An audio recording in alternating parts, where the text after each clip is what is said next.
What's up, fight fans? And welcome back to Minseo MMA, your home for the latest MMA news, fight updates, and breaking stories from around the combat sports world. Today we're diving into one of the biggest topics in MMA right now, Conor McGregor's long-awaited return against Max Holloway.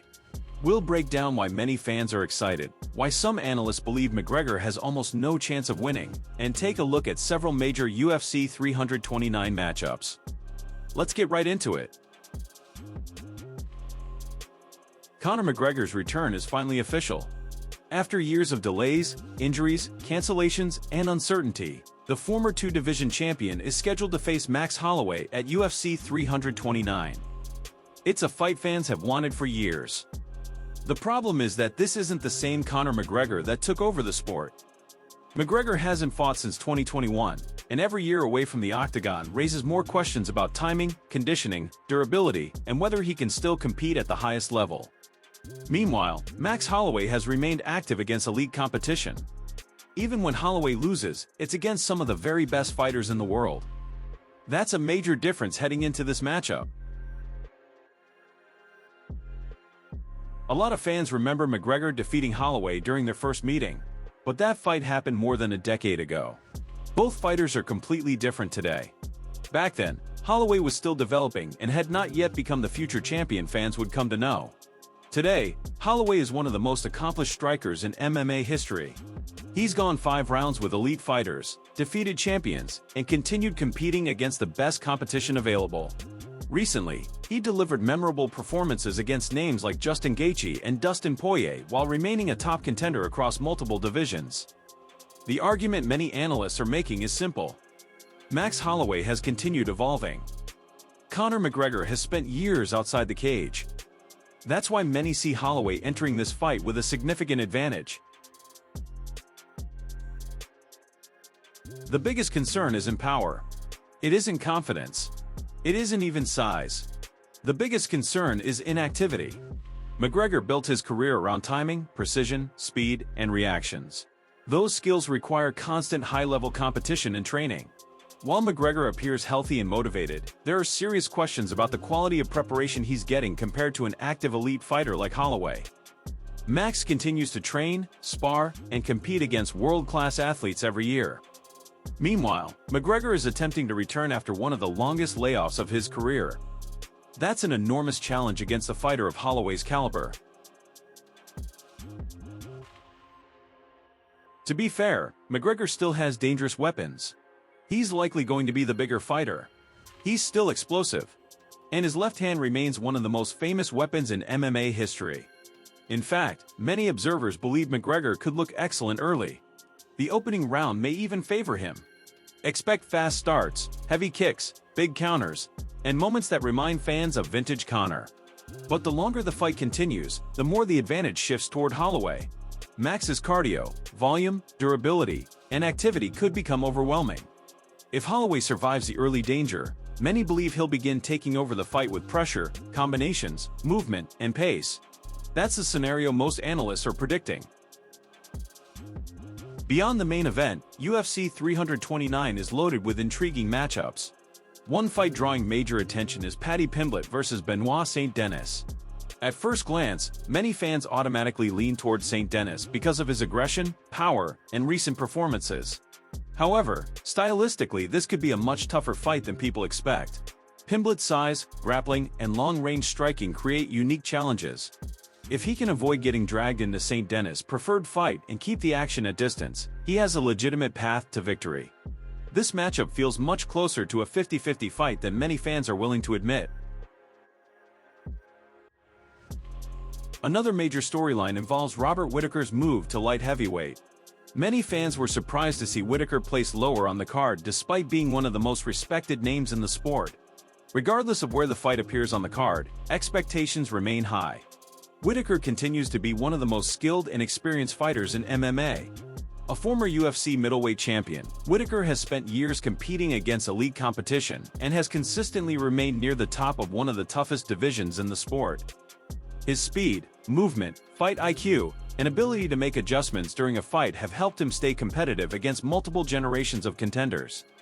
What's especially interesting about this move is the size difference he'll be dealing with. At light heavyweight, Whittaker won't just be facing bigger opponents. He'll be facing fighters who naturally carry more power and physical strength than what he's used to at middleweight. That makes this transition one of the biggest challenges of his career. At the same time, moving up in weight could also benefit him. He won't have to go through the same difficult weight cuts, which could allow him to enter fight week healthier, stronger, and more energized. If Whittaker can successfully translate his speed and technical striking to the heavier division, he could immediately become a dangerous matchup for a lot of ranked light heavyweights. A successful debut wouldn't just keep his championship aspirations alive, it could completely reshape the next chapter of his career and open the door to several massive fights moving forward. For a fighter who has already accomplished so much, this move could end up being one of the most fascinating storylines to watch over the next year. Several other fights on the card stand out. Corey Sandhagen vs. Mario Bautista has all the ingredients for a technical battle between two highly skilled bantamweights. Many observers still favor Sandhagen because of his experience against elite competition and his ability to handle different styles. Meanwhile, Adrian Yanez vs. Cody Garbrandt offers an interesting clash between a rising contender and a former champion looking to stay relevant. Yanez appears to have momentum on his side, while Garbrandt enters with plenty of pressure to prove he can still compete at the highest level. The card also features the UFC debut of Olympic wrestling gold medalist Gable Steveson.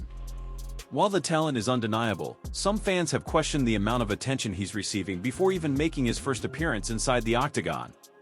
Still, all eyes will be on Steveson to see whether his wrestling success can translate into MMA success. When everything is considered, the prediction becomes fairly straightforward. Conor McGregor absolutely has the power to change a fight with one punch. That's what makes him dangerous. If he lands a perfectly timed left hand early in the fight, everything changes. That's a scenario McGregor supporters are holding on to, and it's not an unreasonable one. Throughout his career, we've seen him end fights in an instant with his precision, timing, and ability to capitalize on mistakes. But outside of that early knockout threat, the matchup becomes increasingly difficult to justify in McGregor's favor. The biggest issue isn't power. It's inactivity. McGregor hasn't competed inside the octagon since 2021, and every year away from elite competition raises more questions. Timing, reactions, distance management, and fight instincts are all skills that need to be sharpened against high-level opponents. Meanwhile, Holloway has never stopped competing. He's continued facing world-class fighters year after year and remains one of the most active elite fighters in the sport. Another factor is how much both fighters have changed since their first meeting. When McGregor defeated Holloway over a decade ago, Holloway was still a young prospect finding his way in the UFC. Today's version of Max Holloway is completely different. He's a former champion, one of the greatest featherweights in UFC history, and arguably one of the best volume strikers the sport has ever seen. He's gone 5 rounds with elite competition countless times and has proven he can maintain a pace that very few fighters can match. The longer this fight lasts, the more those advantages begin to matter. Many observers believe McGregor could have success early. He'll likely be the bigger fighter. He'll be explosive. And he'll have moments that remind fans of vintage Conor. But once Holloway settles into the fight, starts finding his range, and begins building volume, the momentum could shift dramatically. Holloway's cardio, durability, and constant pressure have broken down elite fighters before. And unlike many of McGregor's previous opponents, Holloway has shown an incredible ability to absorb damage and keep moving forward.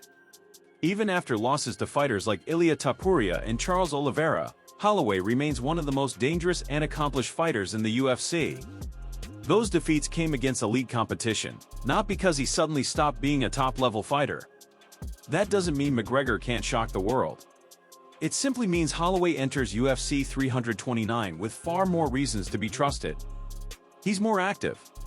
He's been facing elite competition. He's continued evolving. And he's proven time and time again that he can perform at the highest level against the very best fighters in the world. If McGregor wins, it would rank among the most impressive comeback victories in recent MMA history. But based on everything we've seen over the past several years, Max Holloway has to be viewed as the clear favorite heading into fight night. That's all for today's breakdown.